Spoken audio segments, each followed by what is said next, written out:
Our live. Roll up, everybody. Gather, come and join. One man went to mow. That's time of the day again after a bit of a hiatus. We are back again. Gather, come and join. This is what we do, and this is when we do it. And how we do it is I present some talking points, and then I invite you to come and participate. So if you do want to come and participate, there's a hyperlink in the comment section. If you click on that, then you come straight on the screen and then we can discuss the talking points together. If you are new, welcome. Introduce yourself in the comment section. If you are already a recurring viewer, then click on the hyperlink if you want to come and engage in the discussion. This is what we do, and this is when we do it. Usually 2 sessions a day, the afternoon session and the evening session. The afternoon session usually between 1 to 2 p.m. and then the evening sessions usually from 10 between 10:20 and 10:35. So that is just the schedule. Sometimes I take a bit of a break because the routine can be grueling sometimes. So you do need to break away from it sometimes, but I don't tend to break away from it often. I broke away from it last night, but I am back again in full force. One man went to mow, the eagle has landed. Water, only water. Water, only water. Where they see ma. Water, water, water, water, water, water, water, water, water, water, water. Water, only water. Where they see ma. Hapa o naido. Hapa o naido. Hapa you don't come o.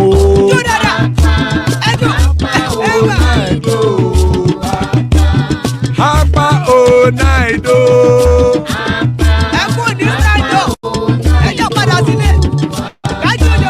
Oro kẹ̀kẹ́ ẹlẹ́mù yé o. Ilé sọ́díyà kẹ̀kẹ́ ẹlẹ́mù ré o. Bobby master kẹ̀kẹ́ ẹlẹ́mù ré o. Chief Wáìlà tí kẹ̀kẹ́ ẹlẹ́mù ré o.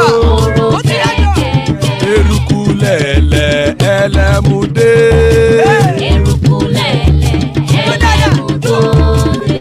Eruku lẹ̀lẹ̀ ẹgbẹ́ ẹlẹ́mù dòdò jàre o. Eruku lẹ̀lẹ̀ Ghana ti dé ẹgbẹ́ bọ́dì o. Ọmọ ẹlẹ́yẹ ẹyẹ o ó dilé o. Odúyẹ̀lá ẹyẹ o ó dilé o. Petrosonama ẹyẹ o ó dilé o. Petrosodúnkẹ́ ẹyẹ rẹ̀ ó dilé o. Ẹlẹ́kọ̀ọ́ ọ̀run mú ìní o.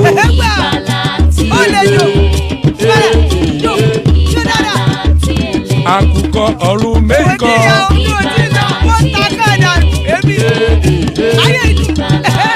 Ikú kò ní ríwà gbéṣe o.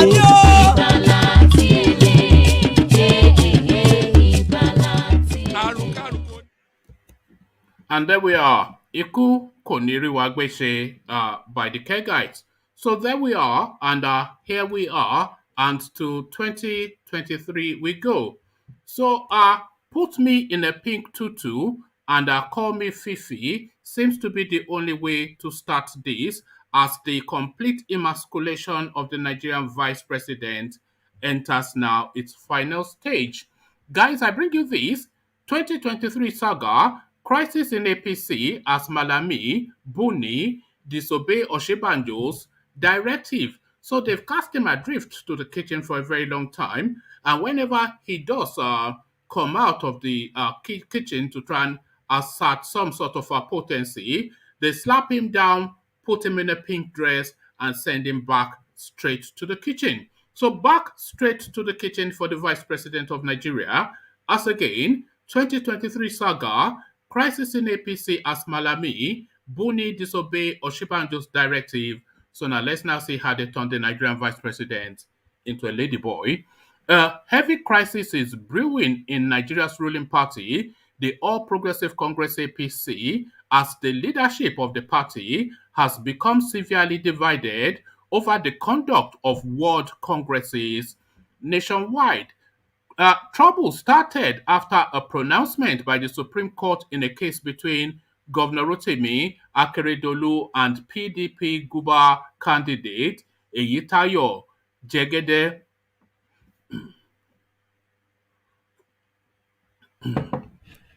The pronouncement presented a serious problem for the party as it relates to the position of the national chairman of APC, Mia Malabuni.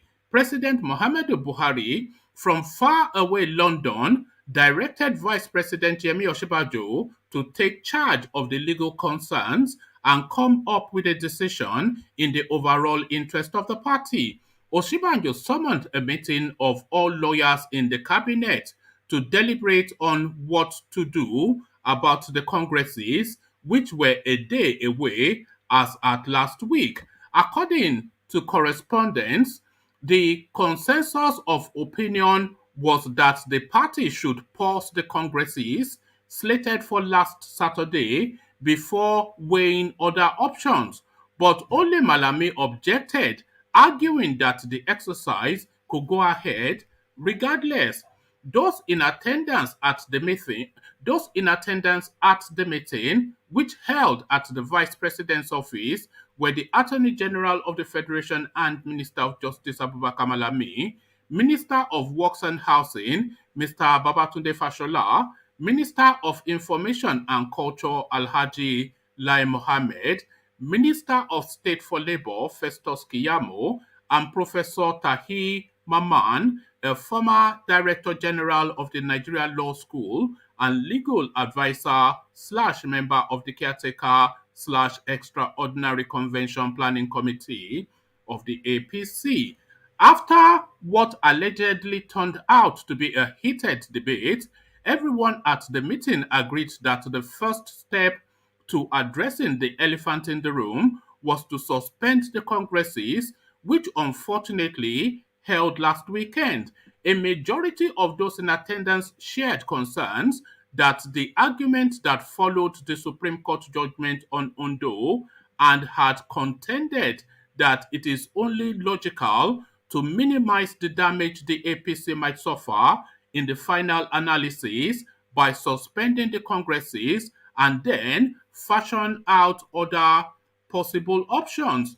But Malami would have none of it. He disagreed with the submission of others and insisted that the congresses could go ahead.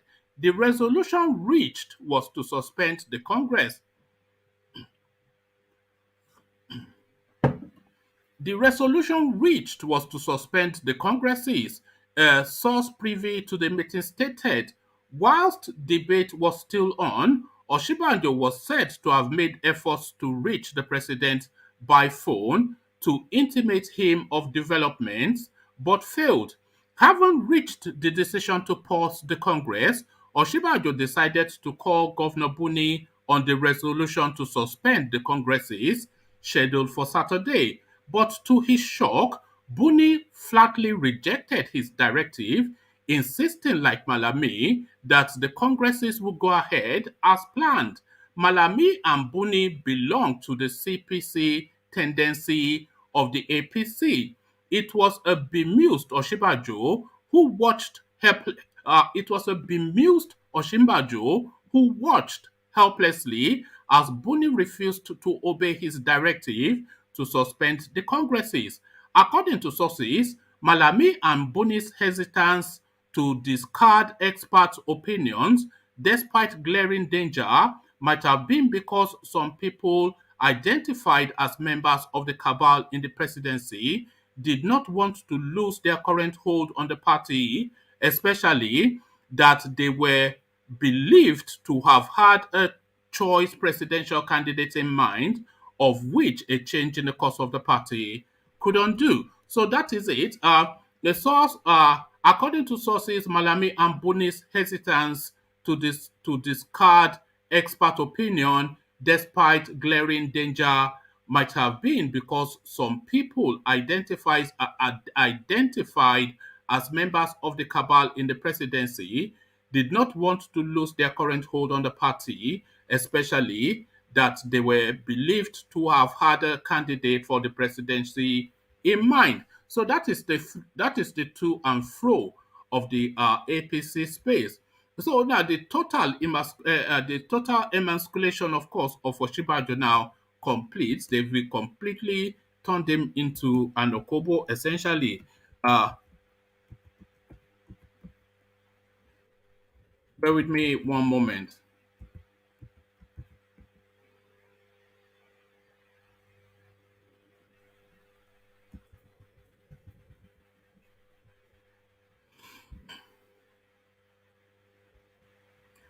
Okay, so from the emasculation of Oshibajo to the tying down of Igboho in Benin Republic. So developments on that front, Yoruba Nation agitator Igboho may no faith on asylum request to Benin Republic this week. So swift justice, of course, justice delayed is justice denied, and this is a principle that seems to underpin the legal structures of Benin Republic. So, of course, swift justice when all of the needed requirements to vest that justice is in place. No need to dilly dally, no need to delay. As again, Yoruba Nation agitator Igboho may no faith on asylum request to Benin Republic this week, a headline attributed to his lawyer. So now let's now find out exactly the latest development on that front. Ibrahim Salami, the Benin Republic-based lawyer to the Yoruba Nation agitator Sunday Igboho, has said there was a strong indication that the Benin Republic will grant his client an asylum this week. The legal practitioner said the Beninese government arrested the rights activist on the order of its Nigerian counterpart, insisting that there is no proof that his client is a criminal. According to correspondence, the bail application for Igboho was deferred by his lawyers because of his medical report and the probable result of his asylum application, amongst others. The legal team of Igboho has been considering different options to get him out of a detention facility in Cotonou without being repatriated to Nigeria. Igboho and his wife were arrested on Monday, July the 19th, 2021, by the International Criminal Police Organization at the Cotonou Airport in Republic of Benin on their way to Germany. Rocco was later released. This was after the DSS invaded his house in Ibadan and declared him wanted for allegedly being in possession of firearms. He was rearranged last Monday. Fresh charges were leveled against the 48-year-old activist, who was also returned to a new detention facility. The coordinating council for Igboho, Olashupo Ojo, said he had yet to get any official report on his asylum. Asked if Igboho had been granted asylum, he said, I have not got any official report in relation to that. Yes, we are expecting feedback this week. He added when asked if Igboho's asylum application feedback may be out this week. Also, the spokesperson for Ilana Omo Odua, Maxwell Adeleye, said the organization is expecting a positive response. We have submitted an application and we are hoping to get a positive response before the end of the week, he told correspondents. In his response to the asylum application, Salami had explained that charges against Igboho would be neutralized if the asylum was granted. He disclosed this whilst explaining that Igboho was not arrested for possessing a Benin Republic passport despite not being a citizen. So, good news in the ethers for the Igboho situation. This is what we're hearing. So we wait till next week, and hopefully it goes exactly as the lawyers are anticipating. So we discussed that in the room when I come in, but still with the DSS and still with the Igboho space. DSS produced 8 out of 12 detained Igbo aides in court. So remember, of course, that a few weeks ago, last week or thereabout, no, a few days ago, possibly sometime last week, they were meant to present these people in court and they did not present them in court. And the court was quite stern in its warning. So it looks as though grudgingly they've produced two-thirds of them. So they've produced 8 out of 12. So the remaining 4, then I don't know why they are not being produced. Hopefully they've not yamutu'd them in the cell. As again, DSS produces 8 out of 12 detained Igbo aides in court. So now let's find out exactly what transpired here. The Department of State Services DSS on Monday presented 8 aides of the Yoruba Nation agitator Sunday Igboho at the Federal High Court in Abuja. This comes after Justice Obiora, in his ruling on the ex parte application before the court, ordered that the DSS produce the 12 detained aides of Igboho in court on the next adjourned date, July the 29th. Justice Obiora also ordered the DSS to show cause why the applicants should not be admitted to bail. However, despite the justice's directive, the DSS failed to produce the 12 detained aides of Igboho in court on July the 29th. The court again issued a fresh order to the director of the service to produce the 12 aides before it on August the 2nd today, after the case was adjourned. The aides were arrested when DSS officials raided Igbo's home on July the 1st, but have sued the service, saying their fundamental rights were being infringed.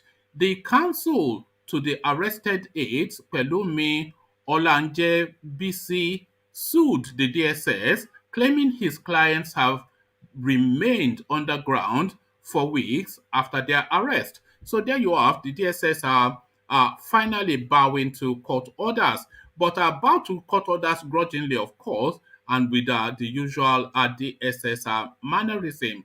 So there's a clip to go with this next headline. So actually, let me see. What do I bring you first? Let me bring you the headline first, and then show you the short clip that accompanies it.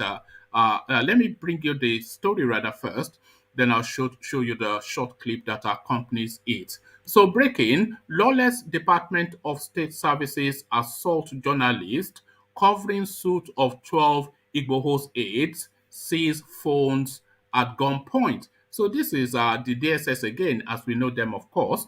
Operatives of the Department of State Services DSS on Monday at the Federal High Court Abuja assaulted journalists covering the case involving 12 detained associates of Yoruba Nation agitator Sunday Adeyemo, aka Sunday Igboho. A photojournalist with Vanguard, Benga Olamikan, was manhandled on the court premises whilst covering the arrival of the agitators as armed DSS operatives pounced on him and seized his mobile phone. The journalist was forced at gunpoint to delete all the photos he took. It took the intervention of his colleagues, who insisted that his phone must be returned. Also, the operatives, in an attempt to prevent other journalists from filming the Yoruba Nation agitators, cordoned off the courtroom and denied journalists access. The situation led to heated arguments as journalists insisted that security operatives cannot stop them from carrying out their duties. Justice Obiora had last week, whilst ruling on the enforcement of fundamental rights suit filed by their lawyer, Pelumi Olanje Besi, ordered the DSS to produce the agitators in court. On July the 1st, DSS operatives stormed Igboho's residence at Soka Ibadan around 1 a.m., killing 2 of his associates and arresting 12. Igboho, who escaped the raid, was recently arrested in Benin Republic whilst attempting to travel to Germany with his wife. So that is the DSS acting as we know them to act. So let me just show you now this short clip that accompanies that. Yes. You cannot stop us. You can't stop us to walk. This is God. This is God. Let's do should we back Please allow them to do their work. This is God. This is God. Allow journalists to do their work. Allow journalists to do their work. This is a public place. You cannot intimidate them in the courts. It's a public place. You can't gag us. You can't gag us. It's a court. This is. You cannot intimidate them with one in the courts. No.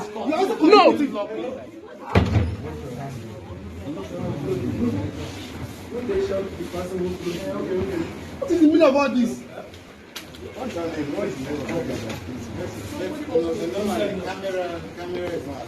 Says who, Daddy? Who says that? Who says that? So there we are. That's the DSS acting like the Agberos that we know them to be.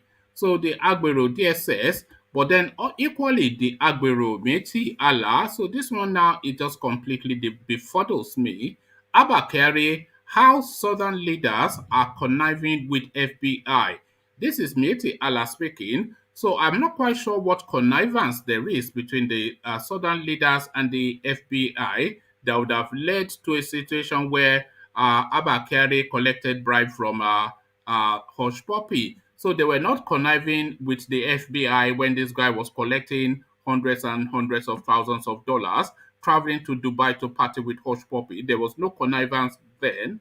But now that he has been arrested, the headline, Abba Kyari, how Southern leaders are conniving with FBI, a headline attributed to MIYETTI Allah. So now let's now find out what Aboki logic, what Aboki logic is being presented. MIYETTI Allah Cattle Breeders Association of Nigeria MACBAN has condemned the Northern Elders Forum NEF for bear with me. Let me just shut that window. MIYETTI Allah Cattle Breeders Association of Nigeria MACBAN has condemned the Northern Elders Forum NEF for failing to speak up against the arrest warrant on Deputy Commissioner of Police DCP Abba Kyari by the FBI.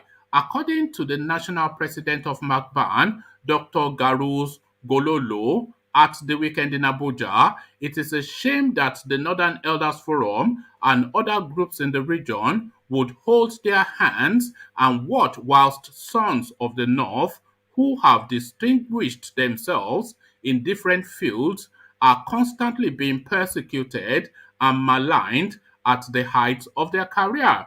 He stated that the United States and some elements in the southern Nigeria have connived to persecute shining stars from the region. Stakeholders in the north have remained silent and amidst the crisis.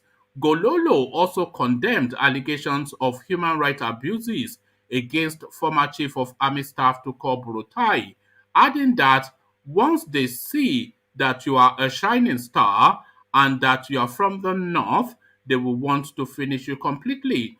The United States is the most dishonest country in the world. What are they doing to Kyari? They did it to Al Gore. So I'm not quite sure how that reads. The United States is the most dishonest country in the world. What they are doing, that should read, what they are doing to Kyari, they did it to Al Gore. Let him stand firmly and defend himself because he is Nigeria's future Inspector General of Police and he must not allow himself be rattled, the MACBAN national president said. So apparently, allegedly, it is all entirely the fault of the Yorubas that this guy is a criminal. So to that, UK, I see you, and Ego, I see you too. So so UK to you first. Actually, let's hear from you. What are you making of the whole thing? Firstly, to the Oshibanjo space, he gives an order as the vice president of the country, and Abubakar Malami and Mia Malabuni told him to get lost and get back to the kitchen. So Oshibanjo, he can never catch a break, even with the job title that he has. To that, UK. Okay. Yeah. Good morning, one man. Hello, how are you? Good. Good morning, everyone on the platform. Well, what I want to say, you remember last week we talked about Malamu, the way he has been doing. So for me, I think he's eyeing the president. He's eyeing to be a president of Nigeria. I mean, if you look at what he has been doing, so they don't really value Oshibanjo because if they value Oshibanjo, any contribution he makes, he always wants to kick against it. So you can tell that they don't even have value for anybody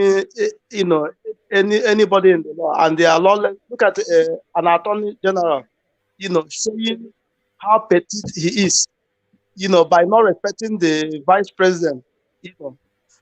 Mm.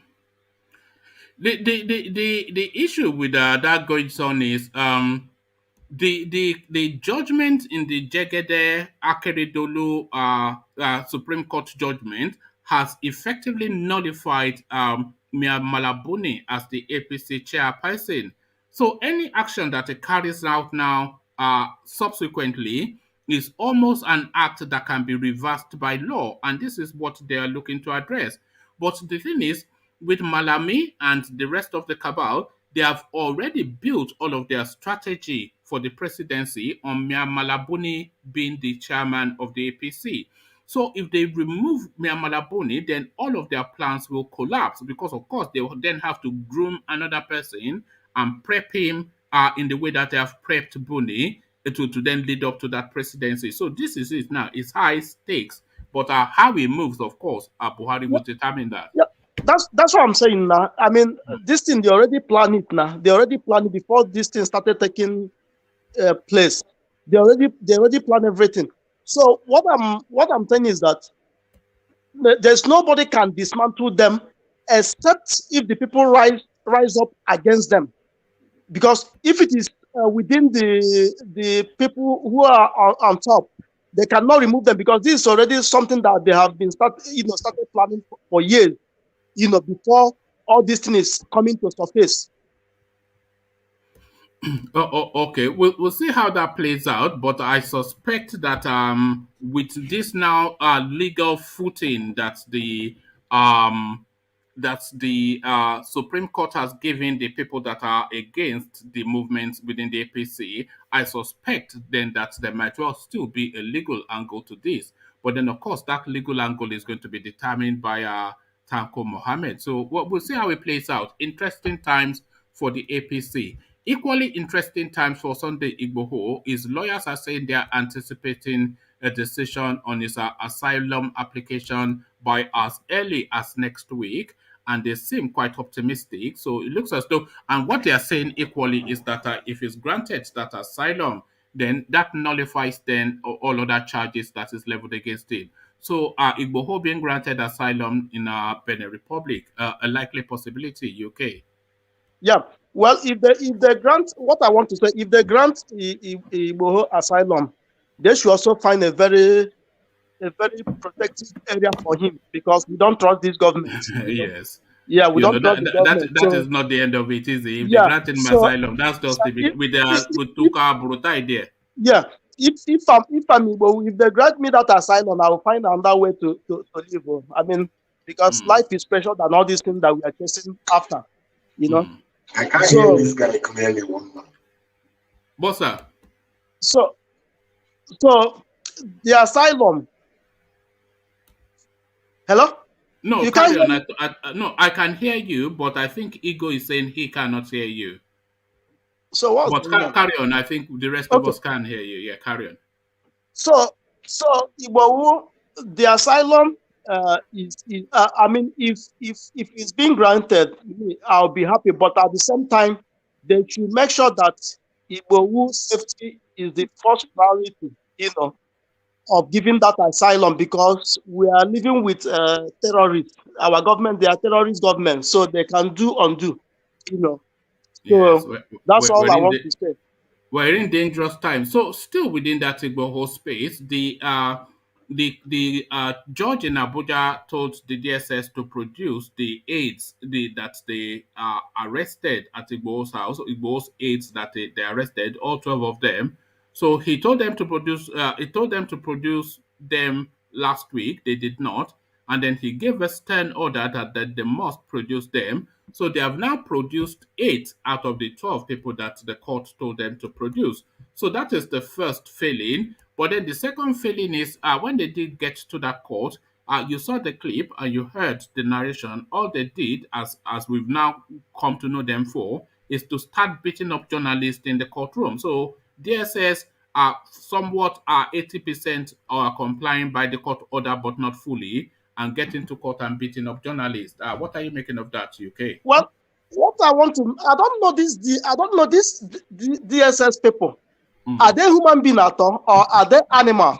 That's my question. Are they human being, or are they animal, or are they above the law? Or I mean, is there any other thing they are doing in Nigeria, that we don't know? That's my question. The thing is, the answer to that is probably and almost definitely they are above the law, because they act outside of the law, they act against the law, they ignore court pronouncements, and they just, use brutality at will. So they are not working within the ambit of any law, they just act at will. Imagine that, turning up and beating journalists. Of course, journalists are going to be there in a high-profile case like that. So you manage them in the way that you feel that they should be managed. You don't go there pointing guns at people to delete photos. Imagine that. One man. Yeah. Well, the thing is that I don't know me.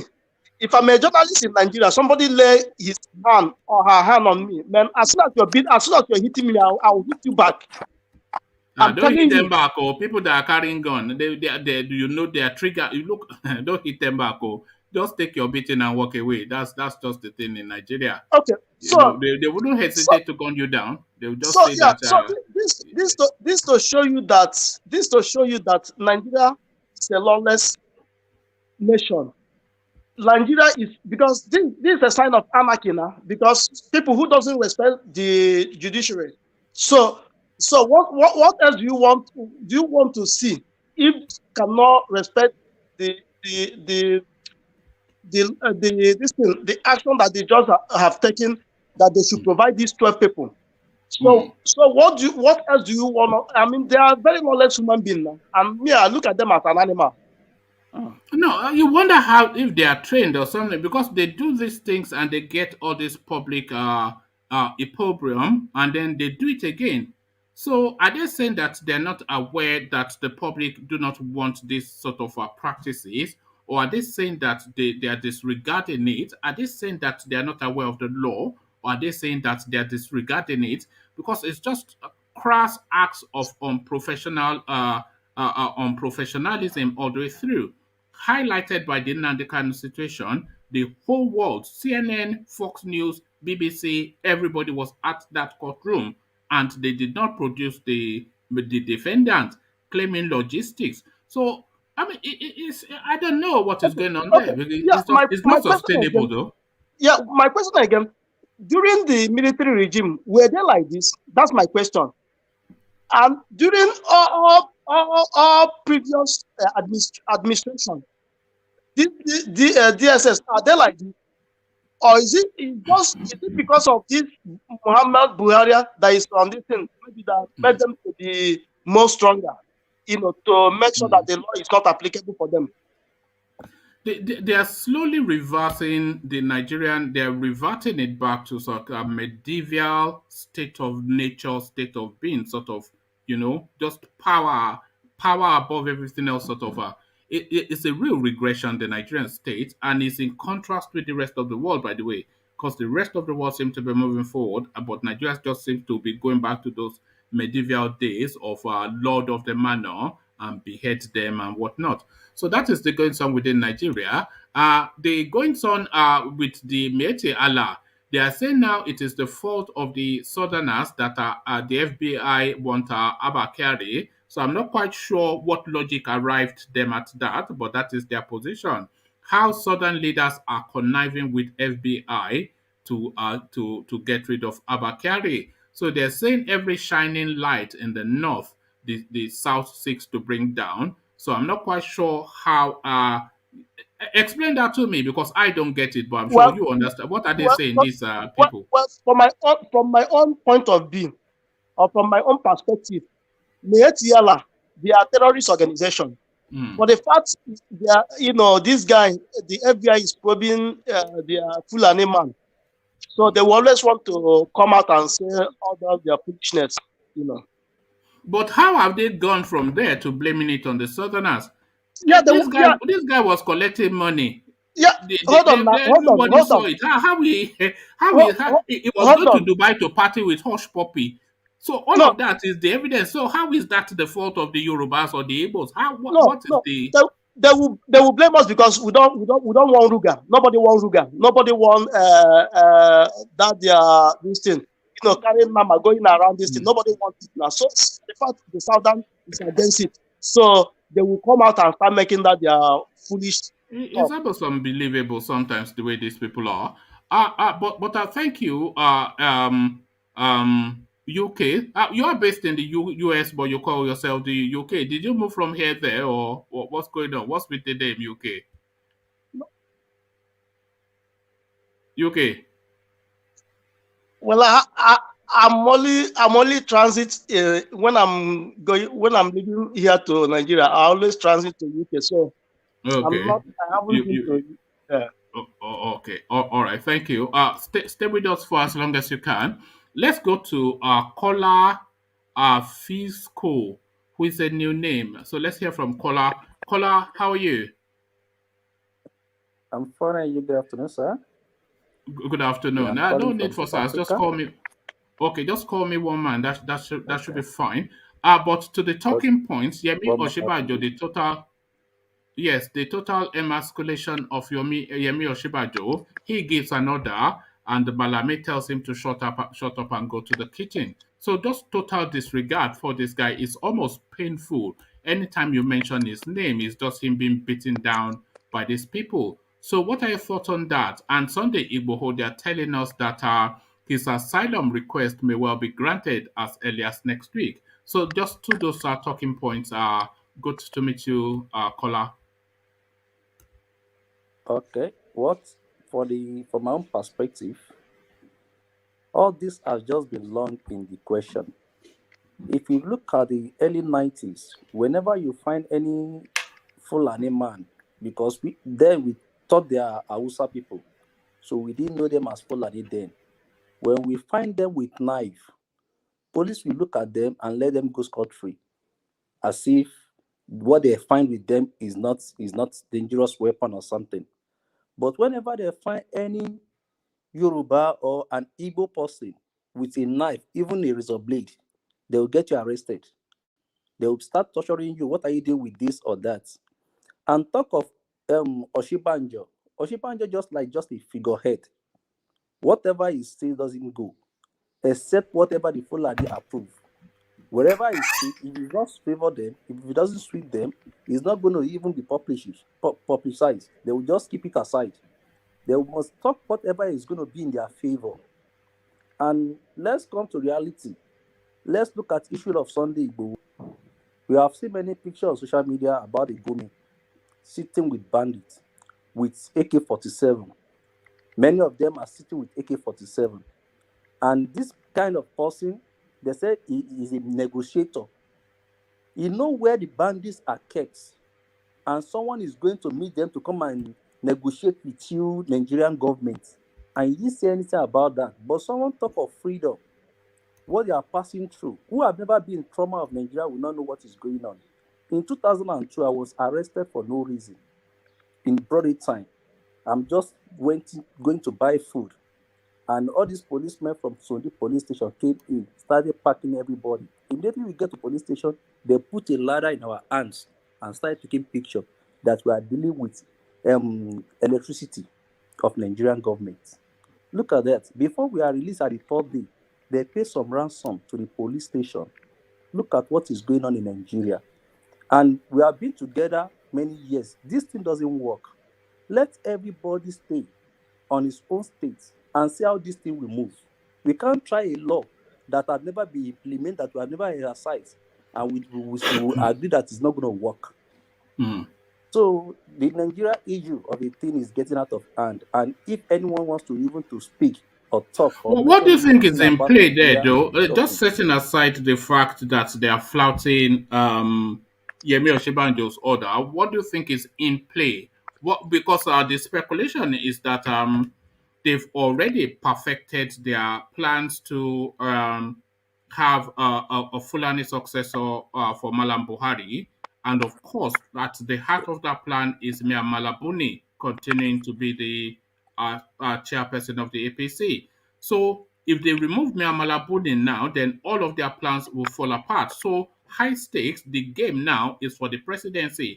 But then, of course, there's a Supreme Court judgment in situation that nullifies Mia Malabuli's potency as the APC chairman. So a very complex, a catch-22 situation. But how do you unravel that? And what do you think the intrigues are? What do you think the interplays are within that, given all those permutations?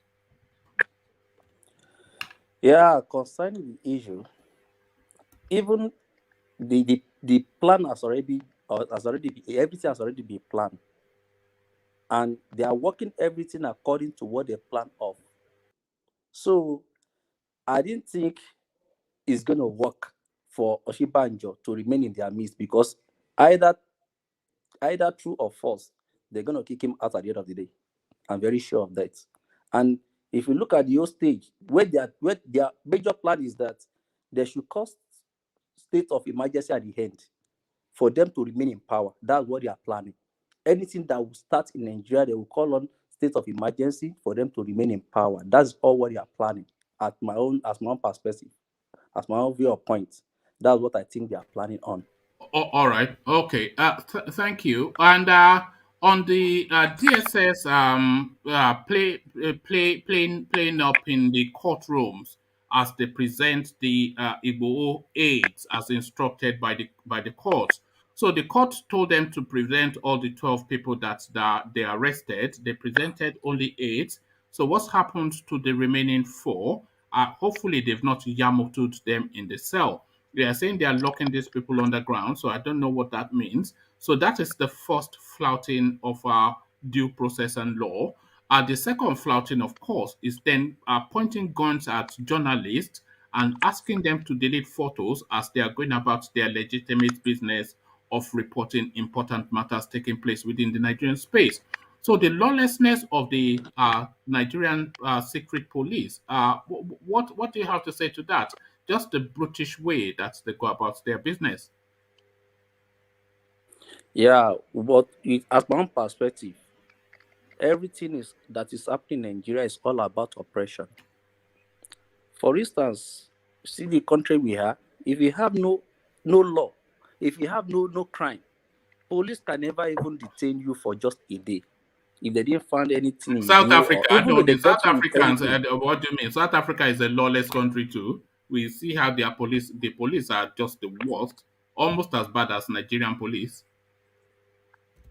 Are you not in But South no, Africa? You are trying to paint it like where it's some civilized country. I'm They are staying, barbarians in South Africa. where I'm staying, I stay in Cape Town, and this Yes. is my 9 years in Cape Town. I've never been in Joburg or any other places. But as far as I've been in Cape Town, I've never been harassed by policemen in South Africa here. Even though they caught you without a proper driver license, maybe it's not South Africa. Only what they would do is to just issue a fine to you. They are not like most of people are complaining about Johannesburg or something. But here in Cape Town, I've never seen such thing. So I have to be honest. And talk of Nigeria, in upstandard country, in any country that is well of standard, where have you seen that a policeman points a gun to a press or to a journalist? To delete photos. Does it make Imagine. sense at all? It's just unbelievable, So in 2021. so it means that you can't even talk, you can't express your feelings. Even people they are doing their job, they are threatening their life, because for you to point a gun at someone is a sign of What's going on? Okay, well, I don't know what's happening. Are you still with me, UK? I don't know Yes, why people. I'm Yeah, here. I don't know why people just dropped off. So I guess that will be the end of the session then. So you just say a couple more words, and then I'll round it off because of course I've already done my bit, and if the conversation is not taking place, then the session comes to an end. So Well, just give well, us a couple more words, and then we'll round well, things off. what I want to tell the Nigerian politicians and the Nigerians leadership, they need to follow the rules of law. That's the only way to make people respect the law. They have to set the pace for the citizens so that everybody will respect the law, so that there will be respect and calmness in the country. All right, thank you, Yiko. Hopefully, you'll join us later in the evening when we reconvene to discuss even more important matters. So, thank you, UK. We have Ego with us, so let's hear from Ego, who has decided to come back and join us. So, Ego, are you with us? Yeah, yeah. Okay, thank you, Ego. So to the talking point, Malami disobeying orders from Oshibanjo and what is his name? Sunday Igbo's lawyers telling us that there's a possibility of a verdict on his asylum application coming in next week and getting like a positive result. So to those two first, Malami disobeying Oshibanjo and Sunday Igbo's asylum verdict. My question to leaders, mostly the Nigerian leaders, is that is this the way we are going to govern this country? When the vice president speaks, there will be some individuals to oppose him, just like that, or to shut him down. I don't know if this is how we are going to run Nigeria. But it's not strange, though, given the fact that some people believe that the award should be superior, which I don't think any civilized organization can work like that. So it's not really Imagine the a kudos. audacity, though. It's Ochibajo gives not. an It order, is and not. Yeah, it is not a kudos to those two young men. They should have acted differently because people are taking note of whatever they are doing in the country. These things they must know. hmm. You understand? Let me move on to this No, but mighty Allah. Okay. imagine the audacity. Oshibajo, the vice president of the country, gives an order, an elected functionary of state, because of course it was a Buhari or Oshibanjo ticket that they told us people voted for. We know they rigged themselves in, but if they are claiming people voted for them, then they voted for that two tickets. So the person that carries the people's mandate, Yemi Oshibanjo, he gives an order, an appointee, a staff overrules the boss. This is what is going on. The boss gives an order, and a staff overrules the boss. This is the situation. This is this is Is shocking. that not This is what outrageous? Nigeria has Is that yeah, not the yeah. heights of it? It is not only outrageous, it is appalling. It is completely unacceptable by any civilized nation, even uncivilized Even nation. on civil, yes. It's But unacceptable. the vice Even president gives an uncivilized. order. The vice president gives an order, and a minister is overruling him. This is what we are hearing in Nigeria. But it's not the first time. Buhari has also given order which some Yeah, no, defense minister and others they've overruled us. turned So we saw it before. Oshibajo into a lady boy. Yeah, yeah. Sorry, they've turned him into a T boy. He's a T boy now. But at the T boy, let's move on to this T boy to somebody that is certainly not a T boy or a lady boy. Sunday Igboho, they are saying that the It, verdict is good. Yeah, it's it's going like to come. it's like Yeah, a hold on. rubbish. They're saying that the verdict is going to come in with regards to Igboho next week. His asylum application, and his lawyers are confident that it's going to be positive. And they're saying that if he does get that verdict, then that will neutralize all the charges that are leveled against him. So Igboho's asylum application in Benin Of, Republic, the of, results to come in next week. Igbo. I prayed around the result. I prayed around the asylum to him. I prayed this thing is granted, so we can have some peace from that area. Also, then we can have another focus. Also, I know it will. I know it will go positive. That this thing will not be thrown away.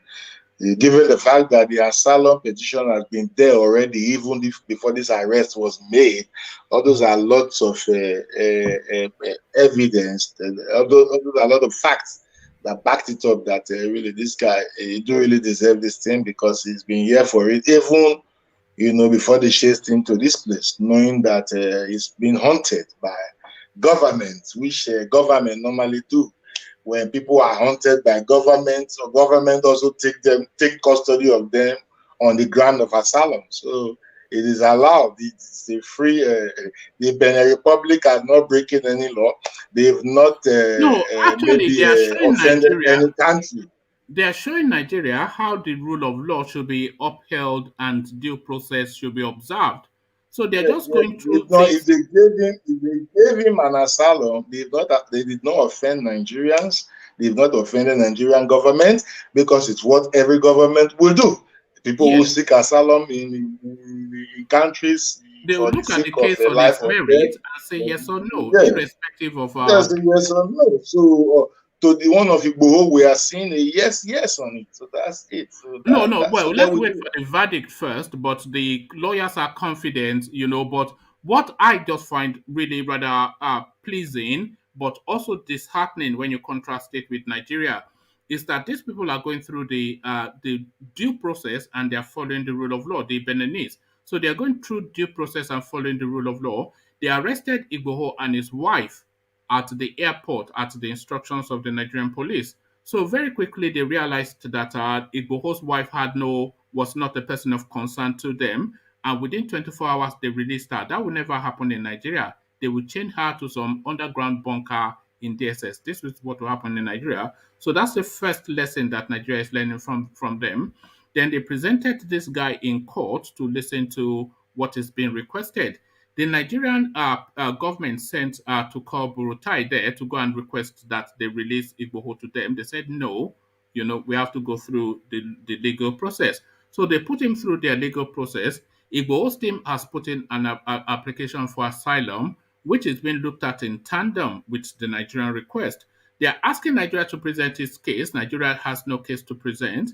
The Igboho's team are presenting a case for asylum, which is a strong case, especially given what happened rather in Ibadan in Igboho's house. And off the basis of that, a decision is likely then to be formed to grant him of asylum for reasons of running from persecution and fleeing for his life. So due process being observed to the letter in Benin Republic and in Nigeria. The arrest are Igboho's aides. The court tell them to present them. They say no. The court force them, and then they present eight out of 12 people. So what's happened to the remaining four? Ego. And they will cite logistics reason also, space and also bullet van and blah blah blah. This That's is what they it. will do. You understand what it is. But thank God they even presented it. I want to even beat up those who are standing by the court. They are DSA. Don't you see the marks in their faces? Because some of them also know that in the real sense, in with the real standard of Do you think practice, these yeah, people actually undergo they any form of know training? they do. They Not do. that they don't. They You, do, you of know you, course. you know you Some know of why these I'm things they asking. are doing. Oh, come on. Yeah, go No, on. come on. No, speak up. No, yeah. No, the reason why I'm asking Ego is we see it time and time again that they act in this way. But the expectation is if you are going to a high profile situation, then you assemble a team and then you have a meeting before you go out and tell them that, look, this is a high profile situation. So I want us to conduct ourselves by the letters of the law and by the letters of our training. So be of good conduct, project yourself in good light. This is the thing that you give them as an instruction before you set them out for the assignment. This is just standard stuff. So when you are going to that sort of case, when the Boho 12 are involved, you know that there'll be a lot of media there. So then you want to be on best practice. But what we are seeing is them holding a gun to journalists and beating them up, etc. So this is why I'm asking that are these people even trained? Because they don't even seem to have the basic rudiments of what the expectations should be. Ego. Not that they are not trained. Not that they are not trained. You know, Nigeria has their own character. And the same character you find from some individuals, like normal citizens of this country, you also get all these characters in the police. So some of them, whether you tell them to do this or do that, when they go to where they are going, their character is still their character, irrespective of what the law say or whatever. Because if you watch their act sometimes, it is not just easy for you to be, I don't know, the North can do anything, but I don't think that anybody can just go into the DSS without proper training. But what they are doing now is that they are not demonstrating that professionalism to the public, so that the Nigerian space can understand that yes, really the DSS are the DSS. They are law-abiding security forces. They do things in line with law and their practices, But Nigerians are not seeing this from them. Is it because of the current leadership that we have, which is Muhammadu Buhari? Might be true because we don't think they. So if they are doing all these things now, we might wash the level from the leadership, whatever. But that being said, the DSS should still try to. We're losing you a bit, Ego. Ego, are you there? Hello? Okay, I think we've lost our Ego. Hello? Okay, so I think we've lost our ego, unfortunately, because it was making some interesting points there. So that has been the session essentially. It's not as long and involved as I thought it would be. So we were talking about Yemi Oshibanjo being completely emasculated by the Malamis in the APC.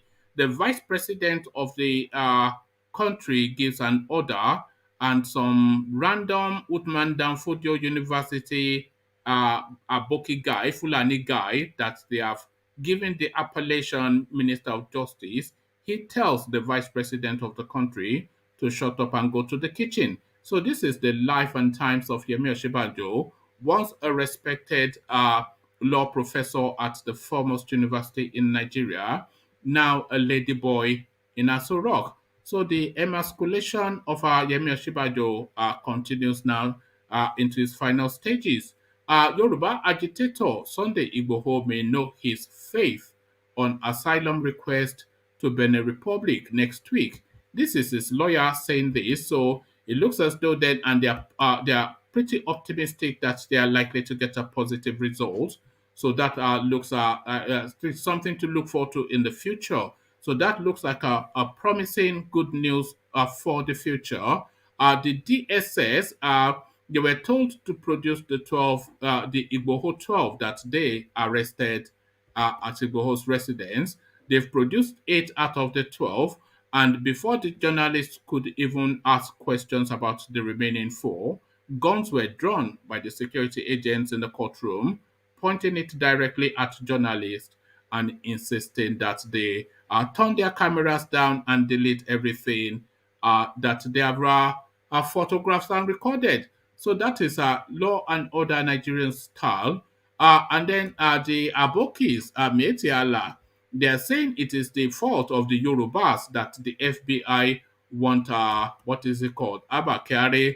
So I'm not quite sure why and how that has suddenly become the fault of the Yorubas. Uh, was it the fault of the Yorubas when Abba Kyari was collecting dollars from Hush Puppy? Was it the fault of the Yorubas when Abba Kyari, at the first opportunity, is on a plane to Dubai to go and party with a Hush Puppy, with Hush Puppy giving him luxury cars with a driver and buying him expensive fat bottom girls in Dubai. So all of that enjoyment, that wasn't the Yoruba people's fault then. But then when the FBI caught Hush Puppy and Hush Puppy through plea bargaining gave up this corrupt, crooked police officer, so now suddenly it is the Yoruba's fault that the FBI are after Sunday Igboho. So that has been the session. So that has been the to and fro. So we leave it here. We will reconvene for around 10:20 later on this evening. So please join us for around about that time, where hopefully the conversation will be longer and more involved. So I'll leave you here. I'll leave you in the hands of the care guides. Carry the conversation on with you in the comment section. But here, I say peace. Water, only water. Water, only water. Where they see ma. Water, water, water, water, water, water, water, water, water, water, water. Only water. Where they see ma. Hapa o naido.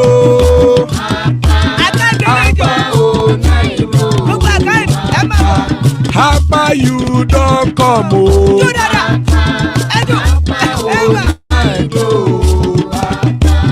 Hapa o naido.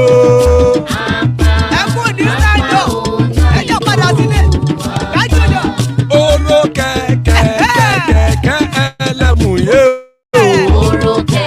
Ilé sọ́díyà kẹ̀kẹ́ rẹ̀ ẹlẹ́mù rẹ̀ o. Bobby Master kẹ̀kẹ́ rẹ̀ ẹlẹ́mù rẹ̀ o. Chief Latif kẹ̀kẹ́ rẹ̀ ẹlẹ́mù rẹ̀ o. Eruku lẹ̀lẹ̀ ẹlẹ́mù dé. Eruku lẹ̀lẹ̀ ẹgbẹ́ ẹlẹ́mù dòde ojàre o. Eruku lẹ̀lẹ̀ Ghana ti dé ẹgbẹ́ bọ́ọ̀dì o. Ọmọ ẹlẹ́yẹ ẹ̀yẹ o ó dilé o. Odúyẹ̀lá ẹ̀yẹ o ó dilé o. Petrosonama ẹ̀yẹ o ó dilé o. Petrosodúnkẹ́ ẹ̀yẹ rẹ̀ ó dilé o. Ẹlẹ́kọ̀ ọ̀run mú ìní o.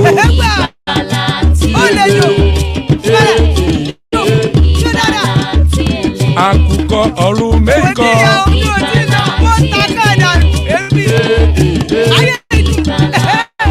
Ikú kò ní rí wa gbéṣe o.